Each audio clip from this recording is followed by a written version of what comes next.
How is America and Israel's close connection revealed in their national symbols?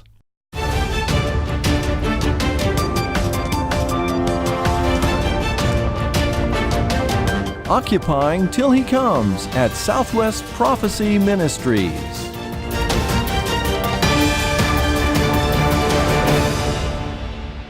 Welcome, friends. This is David Schnitker, President of Southwest Prophecy Ministries, welcoming you to our New Year's Eve broadcast. Thanks for listening. Today we continue a series of interviews with Paul Dinger, author of our December 2018 Last Days Beacon article entitled Christmas Stars, America and Israel. The article is subtitled, No Other Nation is as Intimately Connected with Israel like America. America's largest holy day season at year's end remembers the big star in Israel's dark night. And if you were with us last week, we laid a biblical foundation for the importance of stars as signs, and of course the important sign talked about in the Old Testament, which is a virgin who will conceive. And of course that is the Bethlehem star that Luke records. And so we laid a good foundation for the importance of stars in terms of biblical significance. Now, as I mentioned last week, Paul is a serious student of American history as well as a serious student of the Bible. And when you combine that two, it gives a person great and relevant insights to the day in which we live. Paul has blessed us with several insightful articles for our ministry over the years. Paul has a great foundation in writing and editing. He is the founding editor of the Boston Review of the Arts. And so, Paul, it's great to welcome you back to the program today. Thank you, David. It's good to be with you. Well, we're going to pick up where we left off. Last week, I think we closed our program with talking about the relationship between America's Great Seal and Israel's national flag. And that is, of course, both of those have the Star of David, which is a great lead-in to my first question, and that is this. Would you share with our listeners about the hidden close relationship between America and Israel? Well, the Puritans who landed in America in 1630 brought with them from England the English respect and identification with the Jews and Israel that started in the early 17th century. And unlike Roman Europe, which believed that it was the replacement for the Jews and Israel, the Puritans looked forward to the resurrection of Israel. They got that from their reading of the Old Testament and of the New Testament, and they even styled themselves as Gentile Hebrews. And so they would give their children names from the Old Testament, Isaac, Sarah, Abigail, and they named their towns Salem, Bethel, after Old Testament places. So right from the very beginning, American colonists had an identification with the Jews. And they had America from then on had this spiritual relationship with the Jews through the Bible. When you get to the American Revolution, we see that phenomenon manifesting itself on the design of America's national insignia, the Great Seal. They put the Jewish star on top of the eagle, symbolizing the Son of David, who we believe, Christians believe, is Jesus the Messiah. And then not long, well, I shouldn't say not long, it was sometime after that, in 1948, Israel was looking to resurrect itself.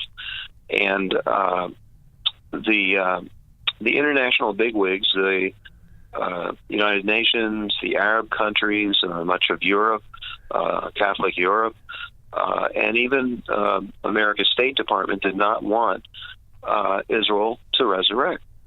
but it was Harry Truman who made it happen. He stood up to all these bigwigs, and he was the prime enabler of the resurrection of Israel. Now, there's this interesting quote that Harry Truman, who was a big Bible reader, and that really fueled his interest in Israel's resurrection. But Harry Truman was going around saying, "I'm Cyrus, I'm Cyrus." Cyrus, of course, being the Persian king who enabled Israel in its first resurrection with Nehemiah. So there's been this close relationship with Israel in America. And the whole thing is anti-Semitism. If you read the popular press, mass media, they'll go on and on about anti-Semitism in America. The anti-Semitism in America can't hold a candle to the anti-Semitism in Roman Europe, which finally culminated, went from pogroms and persecution and ghettos and murders here and there, to the Holocaust. America never had anything like that. So, as you were saying, David, President Trump has transferred the American embassy in Israel to Jerusalem. And in that, we see this ongoing connection between America and Israel. It's interesting, just as an aside, there have been other countries that have followed suit with President Trump's leadership, and we're seeing other countries begin to shift their embassies to Jerusalem as well. So even in this, we see history's great nation leading the way as it relates to many issues, but here, a positive attitude toward the nation Israel. Well, let's move to, let's dig in a little bit more with Israel's national flag, the Star of David, which came into being, of course, in 1948 at the resurrection of Israel, 70th birthday in 2018. Explain why Israel's Star of David flag symbolizes the protection of the Son of David, Israel's Messiah. Well, Jews call the Star of David the Mogen David. Now, that's Hebrew for the shield of David. The Hebrew word for shield, for protection, is Mogen. The first appearance of the word Mogen in the Old Testament is Genesis 15, verse 1. God is approaching Abraham to begin his salvation plan. And the first thing he says to Abraham is, I will be your Mogen. I will be your protection. I will protect you, Abraham, and by extension, I will protect all of your descendants. And so the question now becomes, well, why then are they saying the Mogen David? You know, David's been dead for 3,000 years. Are they expecting David to resurrect? And of course, if you know the Bible, it was the Jews that were expecting Jesus Christ, or the Messiah. And when Jesus came, there were thousands of Jews who did believe that he was the Mashiach, and that was the beginning of many Jews in history following Jesus and declaring him their Lord and Savior, their King. But when they put the Star of David on the banner of Israel, they were well aware, Israel was well aware, that America had the Star of David, the same symbol, on their Great Seal, and that on the Great Seal, it symbolized Jesus the Christ. And so you kind of wonder why they're depending on David, and of course the answer is it's a messianic symbol. It's very interesting. In Psalm 2, King David writes about this international conspiracy that is surrounding Israel, and that is planning to destroy it. But he says that the Messiah, and he doesn't use the word Messiah, he uses the word anointed one, but anointed one in Hebrew means Messiah. And so King David is talking about the Messiah, and he also calls him the Son of God. So we see with King David that he's talking about a figure who looks like Jesus Christ, because when we go to Revelation 19, and Israel is surrounded by this international conspiracy that wants to destroy it, it's Jesus Christ, not some anonymous Messiah. It's Jesus Christ that finally, in the end, saves Israel. I wonder also, it just came to my mind, the Davidic covenant of 2 Samuel chapter 7, where, and I'm sure Orthodox Jews are familiar with this, where God promises that a descendant of David would sit upon the throne of Israel and reign forever. And so there is, I think, perhaps within Orthodox Jewry, this understanding that there will be a descendant of David who would kind of pick up where David left off and would be the ruler over Israel forever. To me, that's a messianic expectation that's attached to David himself, King David. You're absolutely right, David. But Israel raised itself up publicly as a secular state, but the flag of Israel does not say anything about secular. It is a messianic sign, and when it says Mogen David, they're talking about the protection of the Messiah. Yes, it's definitely a messianic expectation flag. It truly is. And of course, as we've talked about, it builds upon the same symbolism that we have in America's Great Seal. Both are messianic in their expectations. Well, final question here, broad question, Paul, and you're so experienced and capable of dealing with this. Of course, 2018 is Israel's 70th birthday. And talk to us about America and Israel on this, the 70th birthday of resurrected Israel. Well, I believe in, maybe my percentages are wrong, but I believe half the Jews of the world live in America, and the other half lives in Israel, something like that. But as I was saying, America and Israel have had this close spiritual relationship from the time of colonization, and then when the American Revolution was finished and they raised the national banner of America, they had the Jewish star above the eagle, and then America helped Israel resurrect.